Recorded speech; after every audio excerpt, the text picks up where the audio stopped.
Dr. Vohn, thanks so much for joining us today. I'm excited to connect and have the men learn a little bit more about health, all the brilliant things that you have to share with us, a little bit more about strength, discipline, your past, and these guys get to know an amazing mentor of mine, also somebody who's a dear friend. I'm excited to share your message with the world here through Real Talk. So thanks for being on here and making time for us. Absolutely. Thanks for having me. Excited. Of course, man. So starting out, you've got a couple of things that you've done.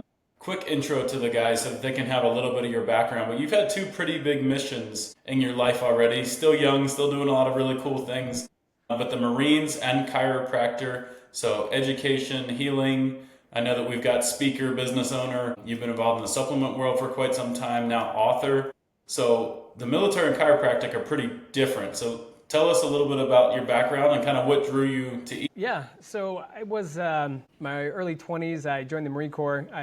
Originally I wanted to go into the FBI, but you got to have, usually that path is you got to go get an accounting degree or a law degree. Okay. Which I'm like, neither one of those sounded interesting to me. So the third route was go military intelligence. So I'm like, well, if I'm going to go military intelligence, I'm going to go do the hardest one. So I went into the Marines. Nice. And then after that, I worked for the NSA for 4 years as a Marine doing counterterrorism in Southeast Asia. I actually worked at the same facility as Edward Snowden. Wow. Same mission, about 4 or 5 years before him. So yeah, I was deep into that intel world. The NSA was recruiting me when I got out, but I kind of decided I wanted to just get completely away from that. Okay. I actually went into the mortgage industry and did really well with that, and then it crashed. Nice. Yeah, That's really awesome. nice. So I was, it was so awesome that at the age of 32, I was lost everything and went back to school to become a chiropractor. And people always ask, how did you make that leap? And I'm like, well, I've always been to a chiropractor since I was little. My Okay. mom was one of those, weird people that went to a chiropractor and took supplements back in like the early 80s. Yeah, more When technical. and so she was all into into whole foods and that kind of stuff when it was weird, and now it's more expensive. It's so weird when something becomes popular, then it becomes expensive. But before Yeah. it was actually less expensive to do that. And in a family of 8 kids, she's going to do whatever she can to maintain the health of the family and do it in an inexpensive way. After losing everything, I just kind of thought to myself, I'm never going to go work for a company again where I put my future in somebody else's hands. So I'm like, I'm going to do something that doesn't matter what the economy does. It can't affect my livelihood or my family. And Cool. so I decided to go into healthcare, and natural health was already what I was doing, like what I grew up doing. So that was a perfect fit. And so kind of went into chiropractic that year coming out of chiropractic. I thought I was going to go straight like sports med type chiropractic, and actually found functional medicine, fell in love with it. And next thing you know, majority of my practice are Hashimoto patients. And so Okay. I did that for a while. Then I sold that practice and then moved on to the supplement world, into where I am now, where I launched my own company here 2 years ago. We launched our first product just about a year and 3 months ago, Amazing. and we're going strong. Aegis Formulas, and then I just released my book a month. Fantastic, dude. That's a lot. I know you're a go-getter, and I know that you stay busy. Did you have disciplines that transferred from like your Marine life, NSA life into through chiropractic into kind of the entrepreneurial world, or how's that helped you? I think I've kind of naturally always been a little bit of an entrepreneur, natural sales guy and entrepreneur. I don't really like taking orders from anybody. Yeah. I've always kind of just had that, which is ironic that I went into the Marine Corps. But I did that on purpose because I knew at that stage of life that I needed some more discipline, and I needed structure. And Okay. so I think what the Marine Corps taught me, probably more than anything, aside from structure, is you can do anything. Just because it's hard doesn't mean you can't do it. It just means that you've got to be willing to, you might have to be willing to go through hell to get there. But if you're willing to do it, you can do it. So whether that means some of the stuff I did when I was in the Marine Corps, which, we went through some really tough stuff, that training and stuff. But you come out the other side and you realize, man, I can do that. I can do anything. And so when you come out as an entrepreneur, the only thing that really keeps, I think, entrepreneurs from really launching or becoming really successful is fear, or thinking, man, that's too hard to go do. And don't get me wrong, I even at one point in my life remember looking at a buddy of mine who's just this crazy entrepreneur. He does the craziest stuff, and it's the stuff I'm like, dude, I don't even know how you have the the cojones to go out and do that, but he does, and he's been successful over and over, which taught me lessons. Being friends is like, yeah, once again, it's just, it seems hard, it seems insurmountable, but really it's just how committed are you? If you're committed, it's just a matter of you're willing to go through it to get to the other side, then you'll get there. I love it. But a lot of people don't even try because of the fear of the unknown. Very cool. Cool. Well, let's pivot really quick. Let's talk health specifically. So are there parallels between military service and the battlefield of true health? Or I guess as you call it, right, your new book, Foundational Wellness. So let's talk a little bit about health, true health. And I know we're both follow the same lanes of realizing how reactive the Western world is and how much more aligned and kind of in sync we can be, and a lot more proactive when we're actually getting out in front of things and being preventative. Yeah, and so in really, this is my book, Foundational Wellness. It's based on a concept that I developed in practice, 10 years ago, and then brought to a couple different companies that I worked for, Cellcore, and then I also brought it to doTERRA. Awesome. And it's the concept that it's this. My belief is that, and I'm not talking about somebody who's born with some kind of issue or genetic issue. I'm talking about your average person like you or I who's healthy that becomes sick. Mm-hmm. My belief is the root of all disease, pretty much all disease, is caused by one thing, and that's organ dysfunction. Okay. And organ dysfunction, because the human body is a self-healing organism. We know it's made to heal itself if it's put in the right condition. But when you have organs that are not functioning at an optimal level, they're dysfunctional because of a number of different things. The body can't. It's just trying to keep up. And so what those two things that can lead to organ dysfunction, one is deficiency, so essential vitamin mineral deficiency, which is not anything that even can be refuted, because you name the vitamin or the mineral, and if you want to name the deficiency, you can go and see in all of the literature, there is a corresponding disease for every vitamin or mineral deficiency, right? Like we know that if you're vitamin C deficient, scurvy, right? Vitamin D, rickets. Like there is a disease associated. And the other one is toxicity. And by toxicity, I mean parasitic infections, other pathogens, heavy metals, environmental toxins, pesticides, mold, and even emotional toxins. And this is where sometimes I'll lose people, because then they're like, okay, now you're getting into the woo-woo, emotional toxins. Yeah. And then I just use a simple example. What happens when we get stressed? That's an emotional toxin, right? What does that cause? That causes your adrenals to dysfunction, right? To not function properly. Yeah. So there is a lot of, so it's not this woo-woo world, it's just we get stressed, or we have other PTSD can cause the body to not heal unhealed trauma, or what's the word? Trauma that hasn't been worked through, and block people from healing. So there's a number of things, but really it comes down to those two things, or a combination of toxins and deficiencies. So that's the first thing I always do when I go into treating anything is like, well, let's see if you happen to have any environmental toxin or any kind of toxic burden, which I can tell you right now, there's not a single person I've run a blood panel on that does not show toxins. And a lot of it's mold, pesticides. Now I'm starting to see atrazine. You know what atrazine is, right? That's the one that's turning the frogs from male to female. Yep. Crazy. So I'm seeing that now when I run these panels. So it's actually more common than people realize. Wild. And it's, and there's a lot there. The deficiencies are a piece of it that's most guys don't even recognize. Like, right, I think the general audience that's going to be hearing this from our message. So we've got incredible servicemen, our paramedics, firefighters, police officers, veterans, then also the active fathers, the active male that just kind of wants to better understand and maybe do things differently. That's kind of what our audience is really building around, right? Different than maybe what they saw their parents or their father do, or the example of the stereotypical man 20, 30, 40 years ago, and some still today, like just wait until they have the heart attack and then take their health seriously. So like, why do you think most men ignore their bodies until it's almost too late, or they've got to have this big scary doctor intervention for them to do something about it, take some accountability? You know, it was kind of a running joke in my office, and I would tell my patients, the majority of my patients, probably 80% were women. Yeah. And like, oh, I got to get my husband in there. I'm trying to convince him. And I'd always tell them, there's only 3 reasons a guy goes into a doctor. One is because he has a limb almost hanging off his body, or 2 reasons really, or he found out about some new testosterone or some kind of treatment that's going to make him 19 again. That's about it. Or the third one is his wife forces him, right? Yeah. Well, we're so busy and we're running and gunning, right? And here's an example, especially for the military. When I practiced, my practice was in Warrensburg, Missouri, about 60 miles outside of Kansas City. Cool. and in a small town, and we're about 10 minutes away from Whiteman Air Force Base. Okay. And Whiteman, so I treated a lot of the airmen.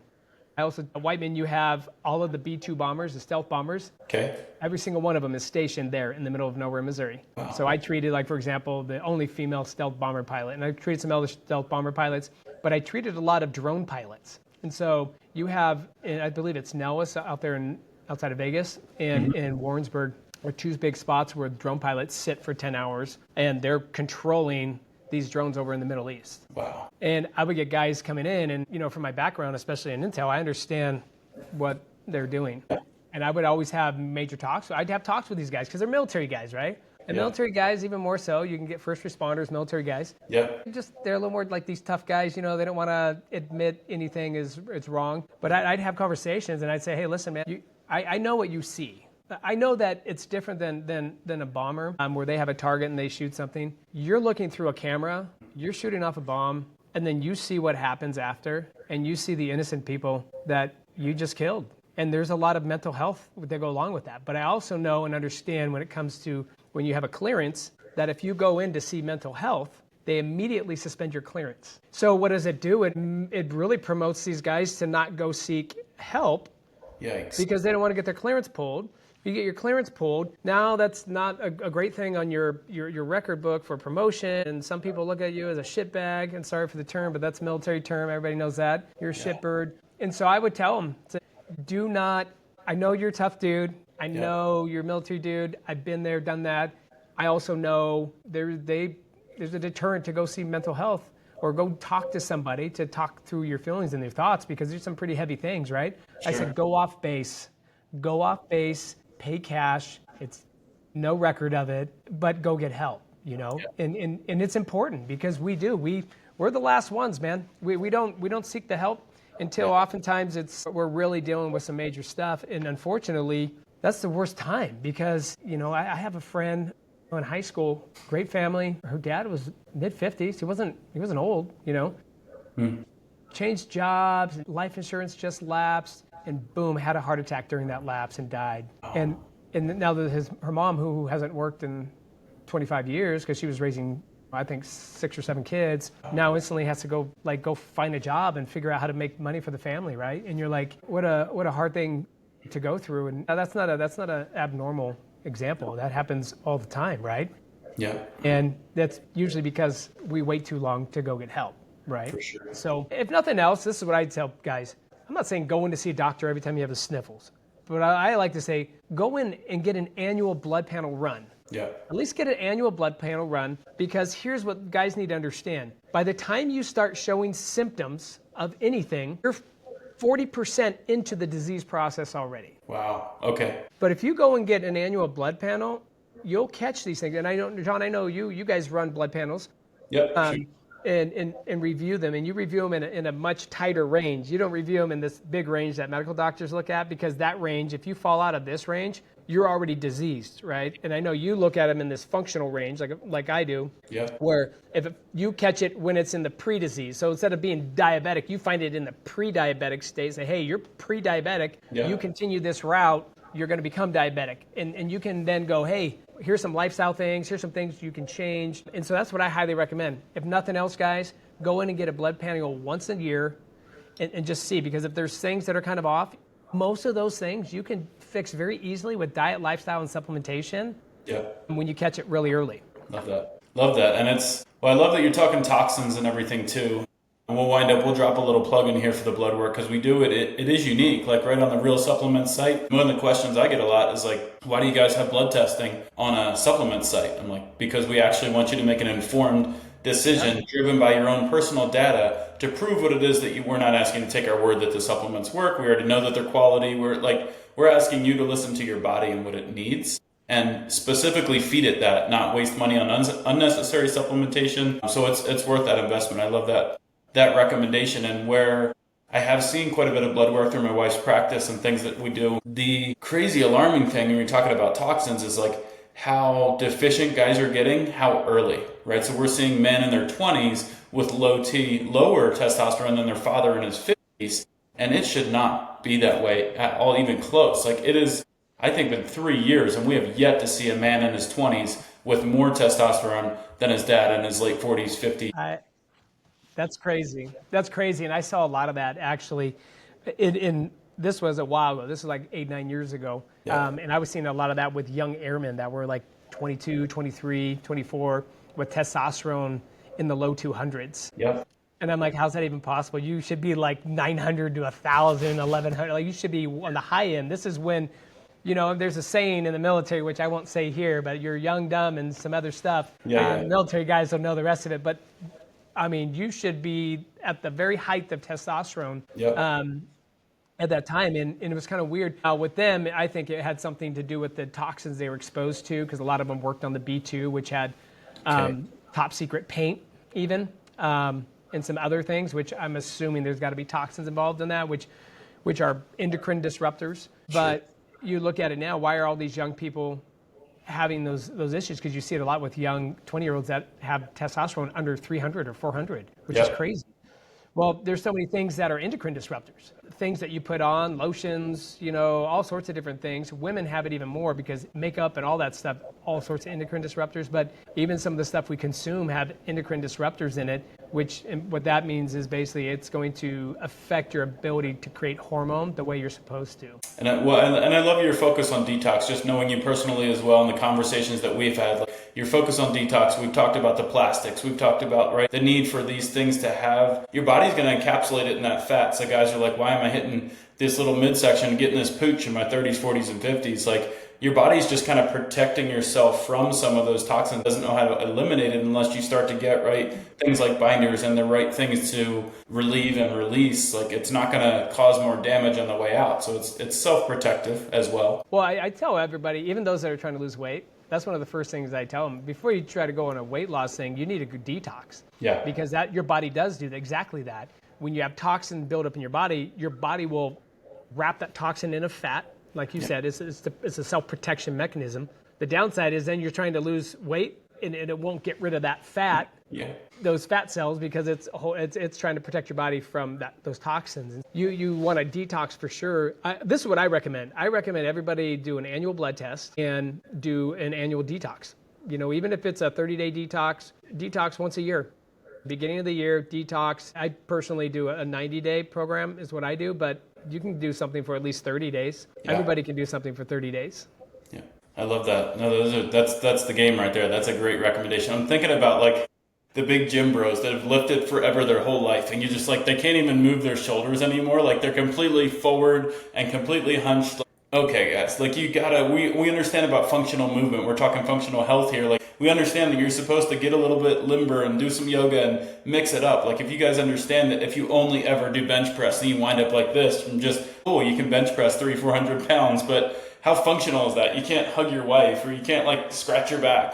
It's the same thing with detox, right? You're constantly exposed to toxins. You got to get rid of them once in a while. Yeah, you do. Absolutely. And I'm not saying go through and you don't have to do some major detox, but I mean, at least start doing something, especially parasites. Parasites is a big one. You go into your medical doctor and they make it sound like, we don't have parasites in America. Somehow they stop at the border and you're like, okay. Even though we get a lot of our fruits and vegetables from Central and South America where you say there's parasites, but those parasites just die on the plane right over or what? It's ridiculous. Yeah. So I tell everybody, you want to know if you have parasites? Here's an easy test. Yeah. Just do this. Get your hand like this. Okay. If you have a pulse, you have parasites. Yeah. So, and I can tell you right now, 100% of my patients that I would see when they they come through, that's part of my detox program is we detox parasites first. Awesome. And everybody goes through that if they're going through one of my programs. And 100% of them text me with some of the weirdest and grossest pictures you've ever seen of things that are coming out of them. And they're like, I didn't really think I was going to have anything come out. I didn't have parasites. Yeah. And every one of them passed parasites. We all do. I guarantee you. I've yet to see a patient that didn't have parasites. Wow, this is great. Here's a simple thing. Yeah. Do you travel? That's what their doctor always say. Do you travel internationally? Okay. Yeah. Well, even if you don't, do you eat pork? Do you eat raw fish? Do you have a cat? Do you have a dog? You have parasites. 100%. No ifs, ands, or buts.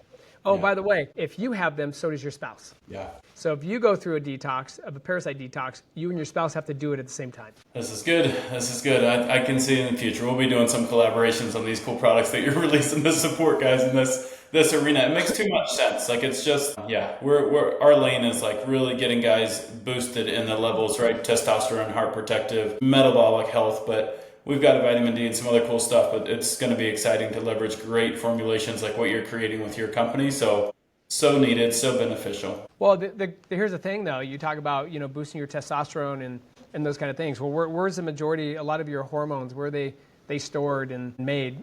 In the liver, right? Yeah. And which organ is just oftentimes riddled with liver flukes, which is parasites, heavy metals, because which is your biggest detox organ? Your liver, right? Everything filters through your liver. So if you haven't detoxed at least just in a liver detox, Yeah. you're gonna struggle with having success getting your testosterone numbers up, with having success getting your thyroid normalized, right? It also controls, the liver creates the vast majority of all your cholesterol in your body. It stores a lot of B vitamins and fat, and it releases and glucose, because it releases that to help with blood sugar regulation. I mean, it controls a lot of different things, and all of those things are hormone related. Wow. And so the liver is really, really, really important. So if it were me and I was working with a patient trying to work on their hormones, especially testosterone, estrogen, any of that stuff, or thyroid, first thing I'd be doing, is going right to the liver and going, okay, hey, we need to get you on some liver support, and probably need to take you through a little bit of a liver cleanse, at least for a 30-day liver cleanse, to clear out that liver. Awesome. Great information.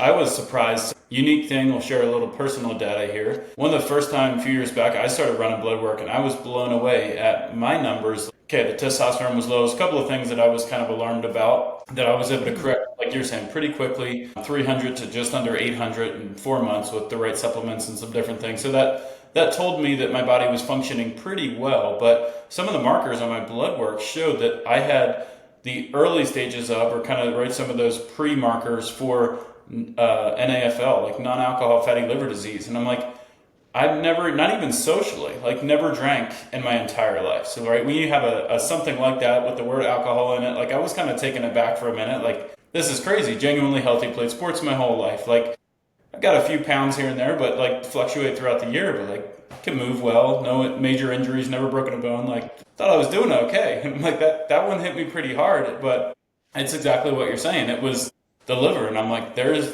definitely a liver calling out for some love, and I've since then done quite a bit for it, but it's still higher than I would like. It's still something I'm actively, at least I'm aware of it and working on it, right? Like that's part of the journey too, is the education. Right. It's one of the fastest growing diseases in the United States is non-alcoholic fatty liver disease. Yeah. And so, especially where you're at in Utah, that's a pretty clean, dry state when it comes to alcohol, for considerably to probably other states. Yeah. But what people don't understand, it has nothing to do with alcohol. It has everything to do with ultra-processed foods. Yeah. And so it's the sugar content. And at the end of the day, what's alcohol? Alcohol is sugar. Yeah. So you get fatty liver disease from too much alcohol or sugar consumption.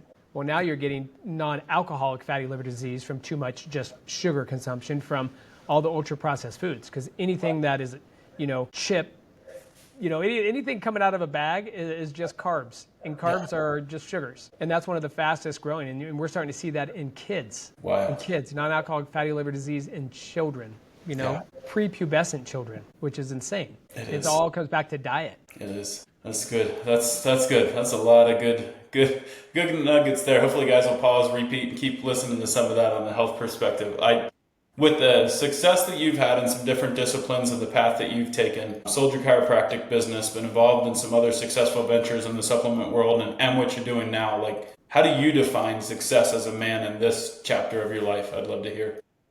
For me, it's time, because, and don't get me wrong, I've done well for myself, but it's time. You can always make more money. You can never get more time. And so for me, it's, that's why I love being an entrepreneur, because it allows me. Well, first of all, I think that you're capped when you're not out trying to be an entrepreneur. You work for somebody. You're always going to be capped at what you can make, which means you have to adjust your lifestyle around whatever that income is. Whereas when you're an entrepreneur, the only thing capping you is your desire to work. and grind. But when you can get to a certain level where you can become successful, especially as an entrepreneur, now you can dictate what your schedule is going to be. You know, when I was a little bit younger, I was running and gunning, man. I mean, I was working from 6 a.m. to 6 p.m. and coming home and changing and going straight to football practice and coaching football practice for 2 hours. And then the next day, volleyball. I was like 5 days a week between football and volleyball practice that I was coaching on top of that. So I'm just like, I don't know how I could do that now. Like, I'm not a young buck, but you can't get the time back. And so now what I'm doing is trying to slow down a little bit and just have the time to be able to spend with your kids. And I'm not there yet. I know you have one that got married, so grandbabies are in the near future probably for you all, but I'm not there yet, unfortunately. But by the time I get to that point, that's what I want more than anything else. It's not money, it's time to be able to spend with, you know, your kids as they're having families, and more importantly, even your grandkids. Like this, my dad always says, if I knew grandkids were this neat, I'd have had them first. So I'm like, I don't think it works that way, but I understand the message. It's time. There's nothing more important than time. That's sincere. I like that. Cool. Book or mentor that has shaped your path the most? Do you have anything that sticks out to you? You know, it's funny. There could be a couple different books. Okay. What do you want from as far as a life, or as far as like entrepreneurship, or both? I think that shaped, like, the way I think about it is really like, in real talk, it's more like authenticity and integrity, and like, so it really like shaped your character and it helped you kind of forge your path.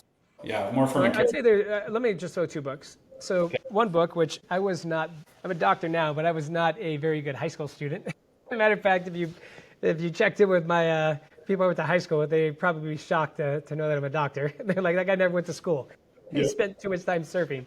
That's great. So the only book I ever read in high school that I didn't cliff note, these guys should be old enough to know what cliff notes are. Yep. Or the little yellow books. Yep.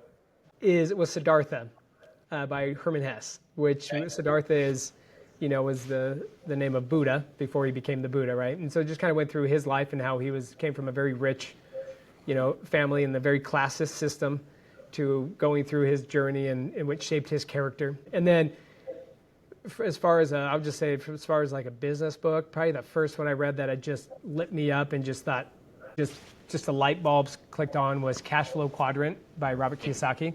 Okay. I read that even before Rich Dad Poor Dad. Nice. That was the first one I read. And that one right there really opened my mind up to understanding that I didn't want to just be self-employed. I wanted to be a business owner because I wanted that time, right? Yeah. So those are probably two of the biggest books, I would say. I love it. Those are great ones for sure. What would you share? What would you share with your younger self if you had to go back 20-something years? Like, is there something that sticks out that you've learned and gleaned and like, I wish I knew that? A lot of the stuff that everybody talks about now that nobody talked about. Nobody talked about affirmations. Nobody talked about manifestation. Okay. And honestly, it would have been a lot more of that when I was younger.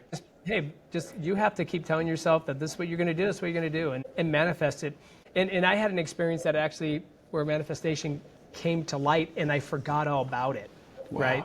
I remember I was in Venezuela and I was serving a mission, and I was sitting there doodling, and I was drawing. I don't know why. I always had this infatuation with drawing out like houses. Like at one point, I thought I might be like, because I did some of this in high school, drafting. Mm-hmm. I was thinking maybe I might even be like an architect or something. So I was drawing stuff out, and this house, and how it would be, and the property, and all this stuff. Right? This is my dream thing, and I drew it all out. Put it away. Here I am. That's 20 years old. Yeah.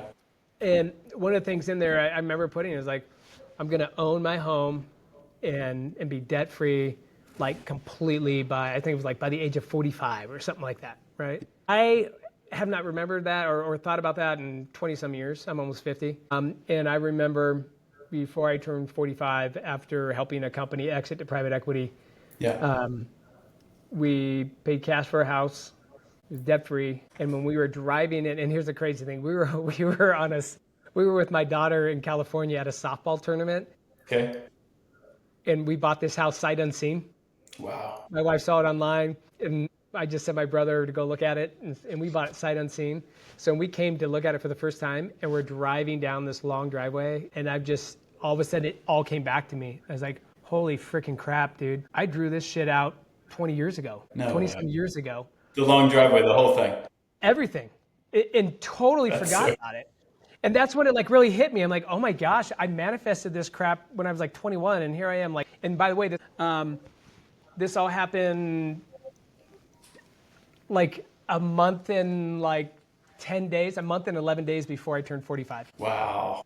That's cool. And so this is one of those things I'm like, man, I wish when I was younger, somebody had taught me more about manifestation and affirmations and really believing that stuff, because I just think, man, I did that. I didn't even I wasn't even thinking about manifesting. That wasn't my intention. What could you have done if you were intentional? Yeah. And I put it on paper and I wrote it on paper. I wrote it all out on paper. And so it's real. And so I try to do that with my kids now. I'm like, hey, what are you trying to do? Where are your sticky notes? You need to write those on sticky notes. They need to be on your wall. They need to be on your mirror. Yeah. You got to believe it. If you don't believe it, you're not going to achieve it. Awesome. That's a great one. Awesome. What's exciting in your next chapter? So run us through the next 12 months. What cool stuff do you have going on, and what's exciting you, getting you up out of bed at this stage of the game? Yeah.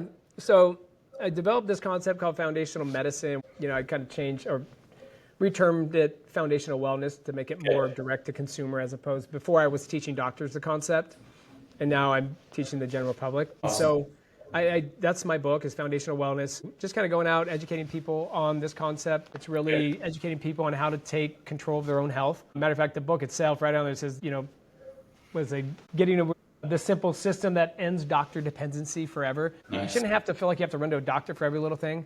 If you're empowered with some knowledge, you can take care of a lot of these things on your own. And that's kind of my goal. The other thing is I launched a podcast a couple months ago. It's actually... The guys here, you probably not going to be super interested in it. It's a women's health podcast, because I specialize in women's health as a practitioner. But you can send your wives over there, talk a lot about menopause. I mean, we had your wife Lauren on there talking about hormones, which was awesome. And then my company, Aegis Formulas. And so we roll out some really cool products, some really new products that are hitting the market that have never really been out there. It's basically a supplement that's a Listerine strip. So it sticks on your tongue like a Listerine strip, and it dissolves right in your mouth. We released 2 of those already. One's a calm strip that helps bring stress and anxiety down while increasing mental focus, and the other one's an reduces allergies like in 10 minutes, and also it's a great immune boosting strip. And we'll be moving some more stuff like that. But yeah, just really excited about the products and the technology that we're releasing to go along with those products. Fantastic. So I know what you might kind of say to this next question, but this would be a good one to wrap it up. But if a guy's listening to this and feels like his health has slipped and wants to get into more of this proactive, preventative lane, what's the first step? Where does he start? First step is get a blood panel run. And I would do more than just a blood panel, because if you're already at the point where you're starting to feel off, I would get a comprehensive blood panel run, and I would get what I call a total tox burden test, which tests for molds, environmental toxins like pesticides, and also tests for heavy metal toxicity. And so between those 2 tests, a comprehensive blood panel, you're checking all your organs and metabolic panel. Yep. And then also a toxin panel. That's going to be your first bet, because that's going to give you the full picture of what's really going on. Yeah. And then from there, I usually tell people, before you even try to do medication or anything, unless it's like you're in a state of a serious state where you need to get on medication to stabilize. If you're just kind of in that dysfunctional place all over the place, then I recommend going right into doing a detox for a couple months, and then rerunning some of those panels that were off to see if what's changed. But if nothing else, first things first, run a panel. Love that. This is good. I want this to be very educational for guys. But one of our hopes with it is that guys move naturally through what we call the awareness, accountability, and action phase that we're trying to link through everything that we do. But the awareness is exactly what you're talking about. How do you know where it is you need to attack, or what your game plan is, if you're not even aware of what's going on? And we can't really see easily inside of our body without the blood work and the things the toxic tests that you're talking about. Well, and here's what I like about what you're doing, John, where you offer those panels. This is what's cool about it. One, you have to pay cash for it, not insurance, but here's the kicker. You're also, if anything shows up on it, that diagnosis is not going into your record. Right. I had a buddy reach out to me today, and I'm like, hey, just get this panel and this panel run. And he literally, and he's a nurse, like a nurse. Okay. And he replied back to me. His text back was, I don't want the doctor to run it, because if it comes back, then they're going to put that in my medical record that I have that I'm diabetic. I'm like, okay, I can run it for you, and we can do stuff. But so one is, you don't have to go in and see a doctor. You don't have to wait. You have all your time to go into a doctor's appointment and pay the doctor fee to see the doctor and all that stuff. And then you don't have potential for it affecting what's in your medical records and affecting your insurance and any of that kind of stuff. Just get the panel run. It's cash. Get it done. You get an awesome report. I know you guys have this reporting system that analyzes the whole thing, and I know your wife, as a functional medicine nurse, as well, reviews them. Yep. I mean, that's where I'd start. That's the easiest way. And you don't have, like I said, you can just, most of those, I think you can just go in whenever you want. Or some of those tests even come straight to your house to do at home. And that's most guys, the hardest time is just getting them to show up to an appointment, Yeah. And so it makes it super easy. Love that. Love that. I love that we didn't chat about that at all, and that was your answer. That's exciting. I know we're aligned on a lot of things, which is why it's so fun to connect and easy to connect with great people, yourself included. So yeah, thank you for your time and being on and sharing so much knowledge, health, and your specialization and where you've invested your time and intellect with us today. So appreciate you, Dr. Vohn. Well, thanks for having me on. I appreciate being here. My pleasure. All right, be well.